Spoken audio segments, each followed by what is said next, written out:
Ho visto il fumo che veniva su, nel frattempo sono arrivati 2 camion dei pompieri, seguiti poi da altri 4, che hanno lavorato ininterrottamente tutta la notte, si sono attaccati anche agli idranti di fronte a casa mia, io abito là, e alle 8:30 del mattino erano ancora qua. Hanno lasciato l'area dopo 20 ore di intenso lavoro i vigili del fuoco che sono intervenuti in forze per spegnere l'incendio divampato domenica pomeriggio a Mogliano in via Marocchesa.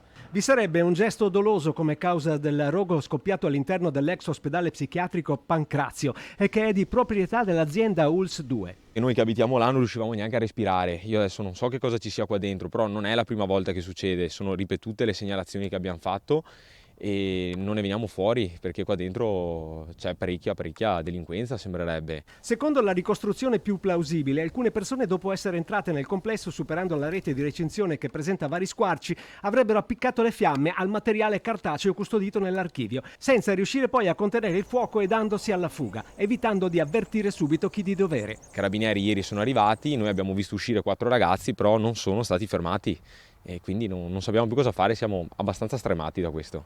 Gli abitanti del quartiere di Marocco hanno più volte segnalato situazioni di degrado, ma la faccenda spinosa che va avanti da anni non trova per ora soluzione tra le parti interessate che da tempo discutono sull'utilizzo dell'area. Molto spesso ci sono delle persone che entrano, si sentono dei rumori, è già successo che si è visto comunque qualche incendio, c'è già stato, più piccolo di questo, ma c'è già stato. Negli anni, io abito qua da tanti anni ed è successo diverse volte. I carabinieri stanno indagando sul fatto, anticipando la prossima conclusione degli accertamenti con l'individuazione dei presunti responsabili.